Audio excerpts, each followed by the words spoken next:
Welcome to மரகம்ஸ் kitchen. இன்றைக்கி நம்ம பார்க்க போகிறது கருப்பு சுண்டல் குழம்பு. நல்லா கறி குழம்பு மாதிரி இருக்கும். சின்ன வெங்காயம்லாம் அரைச்சி போட்டு செய்கிறது. இப்போ அதுக்கு தேவையான பொருட்களை பார்க்கலாம். 150 கிராம் கருப்பு சுண்டல் வேக வச்சுட்டு தண்ணியை எடுத்து வச்சுருக்கேன். தண்ணி எடுத்து வச்சுருக்கேன். நல்லா இந்த அளவுக்கு வேக வச்சுக்கோங்க. நைட்டு ஊற வச்சுட்டேன், அது நசங்கணும். அந்த மாதிரி வேக வச்சுக்கோங்க. 3 மீடியம் சைஸ் தக்காளி, ஒரு கொத்து கருவேப்பிலை, ஒரு 150 கிராம் சின்ன வெங்காயம். இப்போ அந்த 150 சின்ன வெங்காயத்தை மிக்சியில் போட்டுக்கலாம்.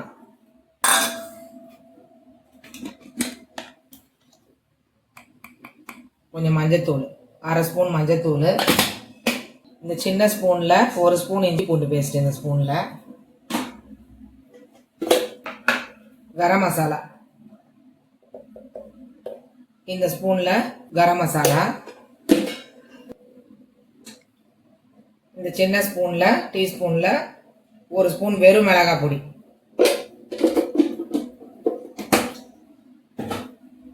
இப்போ நம்ம இதை அரைச்சி பேஸ்ட் ஆக்கிக்கலாம். ரொம்ப அரைக்கணும்னு இல்லை, நான் கரம் மசாலாவும் போட்டிருக்கிறேன். ஒரு சிலர் கரம் மசாலா இல்லைன்னா பட்டை, இந்த மாதிரி இந்த அளவுக்கு சொல்கிறேன்.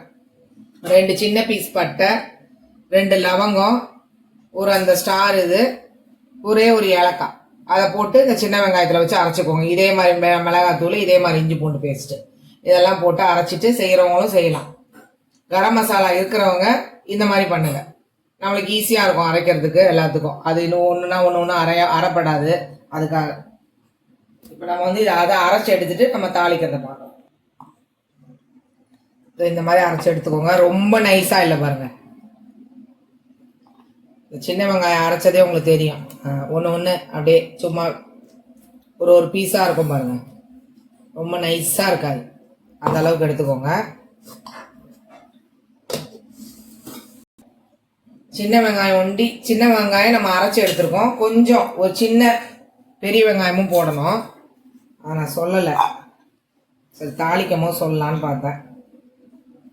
ஒரு மீடியம் சைஸ் வெங்காயம்.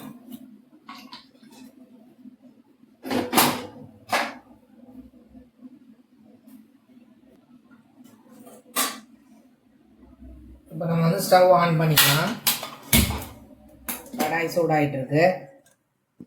ஒரு மீடியம் சைஸ் வெங்காயம், பெரிய வெங்காயம் கட் பண்ணி வச்சுருக்கேன் நம்ம தாளிப்புக்கு. அந்த மசாலா போடுறது அந்த மாதிரி பச்சையாகவும் போட்டுக்கோங்க. பட்டை, லவங்கம், கொஞ்சம் சோம்பு, அப்புறமா அந்த ஏலக்காய், அப்புறமா அந்த ஸ்டார் பூ இருக்கு இல்லையா, அது. வேறு எதுவும் போடாதீங்க. பெரிய ஏலக்காய்லாம் இருக்கும் அதில். இப்போ இன்னொன்றுல வேறு என்னென்னமோலாம் இருக்கும், அதெல்லாம் போடாதீங்க. இது வரைக்கும் போட்டு செய்கிறது தான் இது.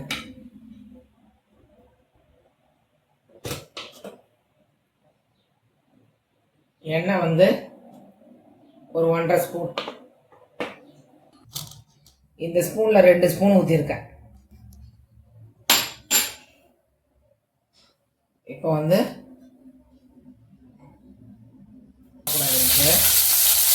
வெங்காயம் போட்டுக்கோங்க.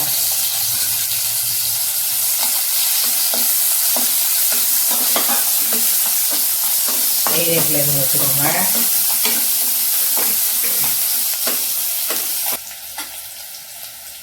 இந்த வெங்காயம் நேரம் ஓரளவுக்கு மாறினாலே போதும். ரொம்ப ப்ரௌனாலாம் ஆகணும்னு இல்லை. கொஞ்சம் கருவேப்பிலை போட்டுக்கோங்க. இப்போ நம்ம தக்காளியை போட்டுக்கணும்.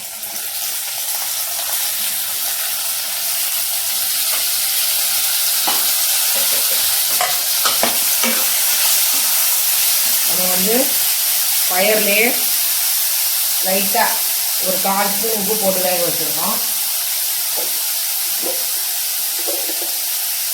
இப்போ ஒரு 1/4 ஸ்பூன் போட்டுக்கிறேன். தக்காளியெல்லாம் நல்லா மசியறதுக்கு வேண்டி.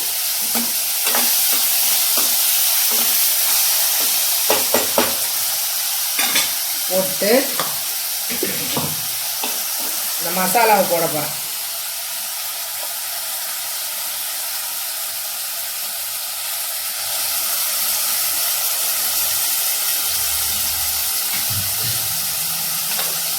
அதில் கொஞ்சம் வேக வச்ச தண்ணியே போட்டு மிக்சியில் இது பண்ணி அதையும் தனியாக எடுத்து வச்சுட்டேன். மிக்ஸி வேலை முடிஞ்சது. இப்போ நம்ம வந்து கிளறி விட்டுட்டு 2 நிமிஷம் அந்த பச்சை வாசம் போகிற அளவுக்கு நம்ம க்ளோஸ் பண்ணி வச்சிடலாம். இப்போ மூடிட்டு 3 நிமிஷம் கழித்து வந்து நம்ம பார்க்கலாம். இப்போ நம்ம வந்து ஓப்பன் பண்ணிடலாம். தக்காளி எல்லாமே நல்லா இது பாருங்கள் நசுங்கிடுச்சு. மசாலாவோட பச்சை வாசனெல்லாம் போயிடுச்சு. இப்போ வந்து நம்ம மஞ்சத்தூள் வெறும் மிளகாய் பொடி தான் போட்டிருக்கோம். நம்ம இதெல்லாம் போட்டுட்டு நான் உங்களுக்கு சொல்கிறேன் பாருங்கள். இப்போ இந்த பயரை போட்டுருலாம்.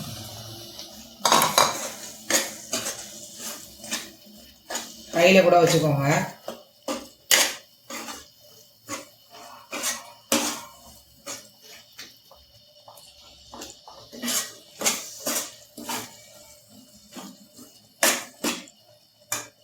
இப்போ மிக்சியில் இருக்க தண்ணி எடுத்தேன் இல்லையா, அது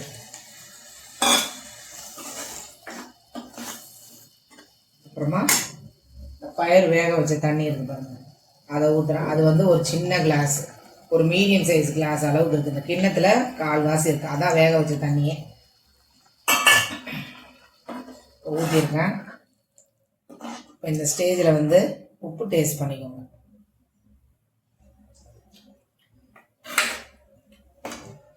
உப்பு வந்து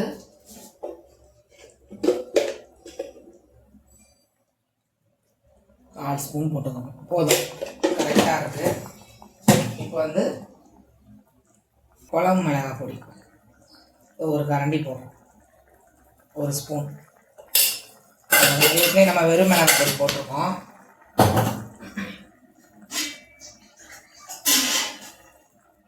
இதில் வந்து ஒரு 1/2 கிளாஸ் 3/4 கிளாஸ் தண்ணி ஊற்றுறேன்.